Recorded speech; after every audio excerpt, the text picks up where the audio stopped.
അസ്സലാമു അലൈക്കും. പശ്ചാത്താപ നിസ്കാരം, അതിൻ്റെ ഒരു വിവരണമാണ് ഇവിടെ പറയുന്നത്, അല്ലെങ്കിൽ അതുകൊണ്ടുള്ള ശ്രേഷ്ഠത. മനുഷ്യനായാൽ ചിലപ്പോൾ തെറ്റുകൾ ഒക്കെ സംഭവിക്കാം, അല്ലേ? എന്നാൽ പ്രവാചകന്മാർക്ക് മാത്രം തെറ്റുകളിൽ നിന്ന് സുരക്ഷിതമാണ്. അവർ മലക്കുകളെ പോലെ പാപമില്ലാത്ത പ്രകൃതക്കാരാണ്. എന്നാൽ സാധാരണക്കാരോ അങ്ങനെയല്ല. പാപം ചെയ്യുന്ന രൂപത്തിലാണ് അവരെ അള്ളാഹു സൃഷ്ടിച്ചത്. തൗബ ചെയ്യാനുള്ള ബുദ്ധിയും നൽകി.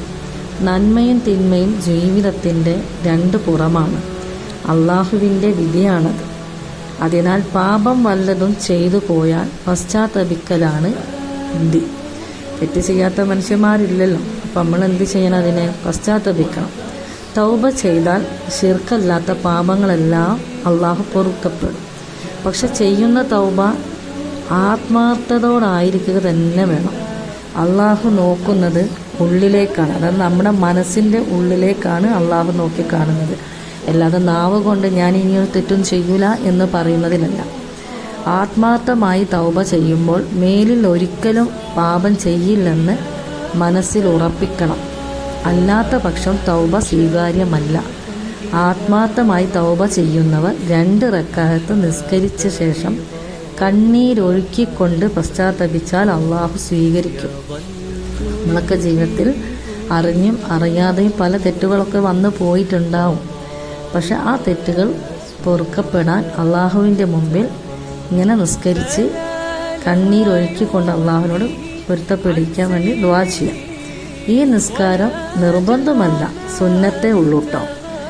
എന്നാൽ പശ്ചാത്താപ നിസ്കാരം ചുരുങ്ങിയത് 2 റക്അത്തും കൂടിയത് 4 റക്അത്തുമാണ്. ഇതിലെ റുക്കുകളിലും സുജൂദുകളിലും കൂടുതൽ സമയം ദീർഘിപ്പിക്കണം. കാരണം പാപം പൊറുക്കാനുള്ള നിസ്കാരമാണ് ഈ പശ്ചാത്താപ നിസ്കാരം. അപ്പോൾ അള്ളാഹുവിൻ്റെ സന്നിധിയിൽ കൂടുതൽ സമയം നമ്മൾ തല കുനിക്കുകയും വിനിയാദിനാവുകയും ചെയ്യാം. അപ്പോൾ നിങ്ങൾക്ക് ഇതിനെ പറ്റിയിട്ട് മനസ്സിലായിട്ടുണ്ടാവും എന്ന് വിചാരിക്കുന്നു. ഇത് സുന്നത്ത ഫർളല്ല, പക്ഷെ നമ്മുടെ പാപങ്ങൾ പൊറുക്കാൻ മറ്റ് വഴികളൊന്നും തന്നെയില്ല. അള്ളാഹുവിൻ്റെ മുമ്പിൽ 2 റക്അത്തോ 4 റക്അത്തോ എടുത്ത് നമസ്കരിക്കുക. എന്നിട്ട് പാപങ്ങൾ പൊറുക്കപ്പെടും. നമ്മളൊക്കെ മരണം എപ്പോഴാണെന്ന് നമുക്ക് തന്നെ ഒരു നിശ്ചയമില്ല. അപ്പോൾ ചെയ്ത പാപങ്ങൾ അള്ളാഹുവിൻ്റെ മുമ്പിൽ ഏറ്റു പറയുക. നിസ്കരിക്കുക 2 റക്അത്ത് അല്ലെങ്കിൽ 4 റക്അത്ത്. അത് അവനാൻ്റെ ഇഷ്ടിനെ ദീർഘിപ്പിക്കാം. സുജൂദും റുക്കുവിലൊക്കെ ചൊല്ലിയിട്ട് അധികരിപ്പിച്ചിട്ട് നിൽക്കുക. കുനിഞ്ഞുകാണ്ട് സുജൂദും റുക്കുവിലൊക്കെ നമ്മൾ അധികം നേരം ദീർഘിപ്പിച്ചിട്ട് അള്ളാഹുവിനോട് പൊറുക്കലിനെ തീരുക. ഇൻഷാ അല്ലാഹ് അള്ളാഹു പുറത്ത് തെരുമാറാകട്ടെ നമ്മളെല്ലാ തെറ്റുകളെയും. അപ്പോൾ എല്ലാവരും പശ്ചാത്താപം നിസ്കാരം എടുക്കുന്നത് നല്ലതായിരിക്കും. നമ്മൾ ഒരു മരിച്ചു പോകുമ്പോൾ നമുക്ക് നല്ല ഈമാനോട് ഇഷ്ടത്തോടു കൂടി പോകാനാണ് എല്ലാവരും ആഗ്രഹിക്കുന്നത്. അപ്പോൾ നമ്മൾ ചെയ്തു പോയ തെറ്റുകൾ നമ്മൾ അള്ളാഹിൻ്റെ മുമ്പിൽ പശ്ചാത്തപിക്കുക. പിന്നീട് നമുക്ക് അതിനുള്ളൊരു സമയം കിട്ടിയെന്നൊന്നും വരില്ല. അപ്പം നമ്മൾ പശ്ചാത്തപിക്കുന്നത് വളരെ നല്ലൊരു കാര്യമാണ്. അത് ചെയ്യുക. ഇൻഷാ അല്ലാഹ് എല്ലാവർക്കും നല്ലൊരു ഹൈറായ സന്തോഷമുള്ളൊരു ജീവിതം അള്ളാഹു തൗഫീഖ് നൽകുമാറാകട്ടെ എന്ന് ദുആ ചെയ്തുകൊണ്ട് ആമീൻ ആമീൻ യാ റബ്ബൽ ആലമീൻ.